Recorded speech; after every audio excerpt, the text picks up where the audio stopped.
Hello, my name is Jesse. I'm here to demonstrate the Socket project. This is group number 66.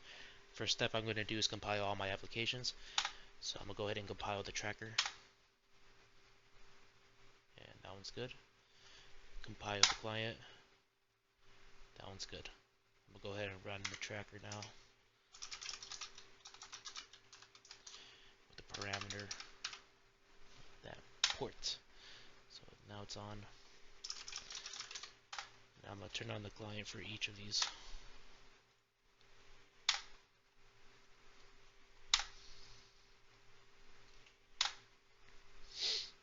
Okay, so now I'm going to register a player for each of these and hosts. So the IP address is 110. I'm listening to that one. Increment by 1. That one works. Register player 2. 128. 2. 217. 134. 34. 34. 2. Great. Register player 3. 128. 10. 217. 130. 134.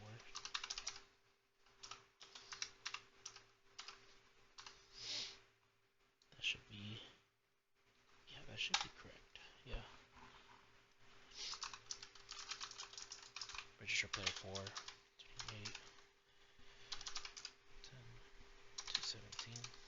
134. And then same thing.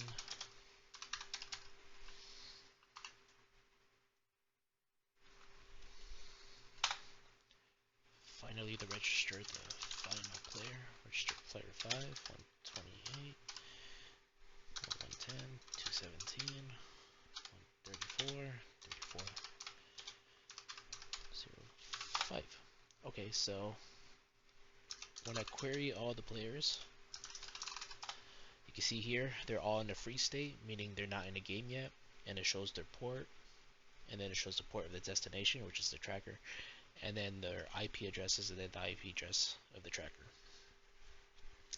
And if I query games, there's no games at the moment. Alright, so now I have to start a game as player 1, and I want 1 player and 1 round. So yeah, in that case that's gonna be, so now it started a game ID 1, player 1, dealer. The players are player 1 and player 5. So player 5 should be right here. Now I'm starting another game.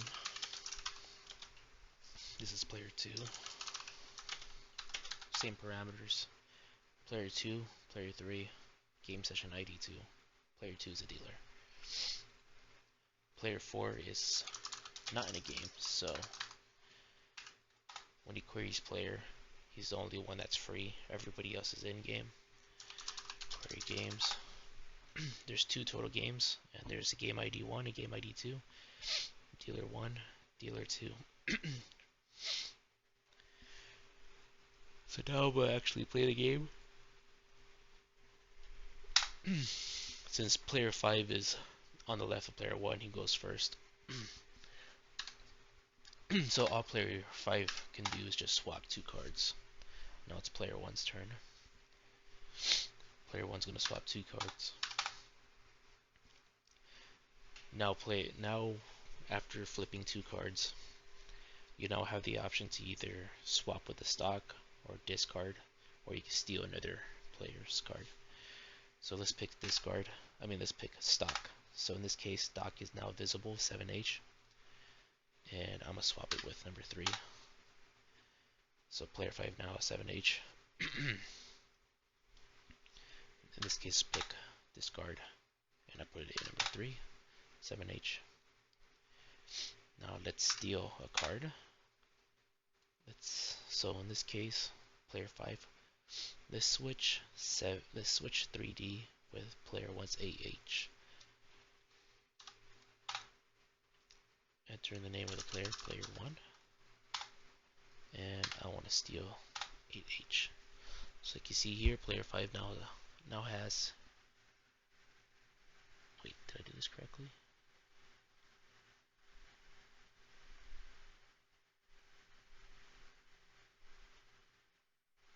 Okay, oh yeah, I did. Yeah, so player 1 had 8H, now it's player 5, and player 1 has 3D. Okay, now it's player 1's turn. Let's pick stock, but this time we're gonna discard the stock. So as you can see here, we discarded to QC is now discard, which was from the stock. And from here, we're gonna let's get the discard, and we put it back into the discard. So basically, we did nothing. So I'm gonna go ahead and end the game.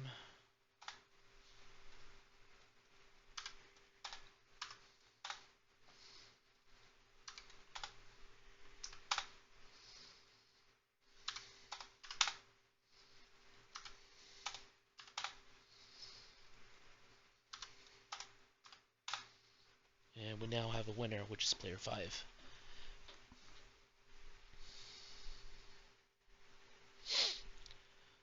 So another test case I could do is deregister player 1.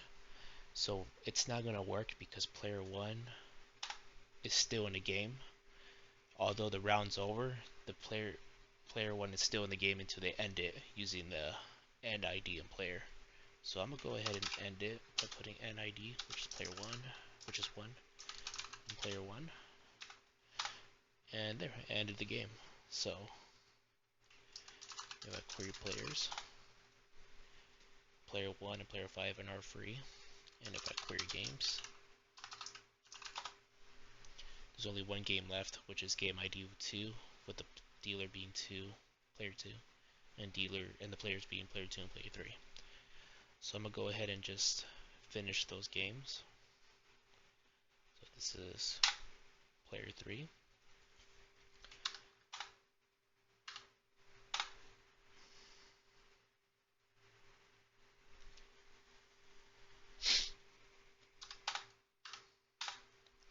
In this case, I'm not gonna steal any cards because that was one of the cases I have to satisfy.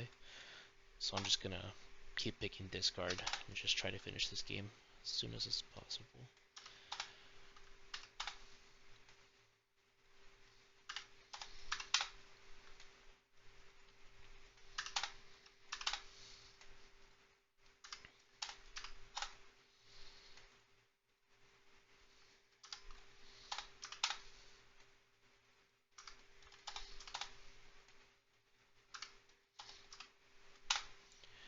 And the game ended with player 2 with a score of 11, I mean.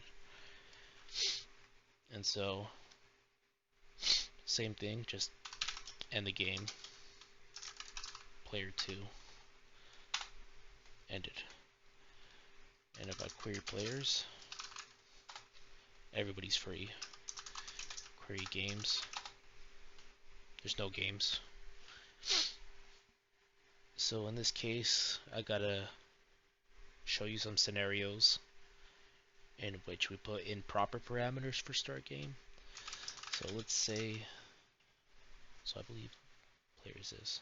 Okay, so this is player 4. Let's say player 10, which doesn't exist. It should return a failure because they're not registered.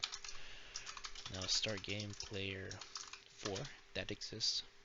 And an invalid whole, what is it? Oh no, number of players. So let's say 10 players, failure. Player 4, and then valid number of players. Let's put 10. And that's a failure because you can only have 9 of them. So I already showed you the deregister player, so that's pretty much it. Just gonna terminate each player. Let me terminate this one. Success, terminated.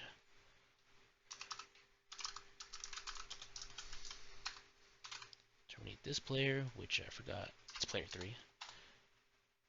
Oh, yeah. That one's terminated.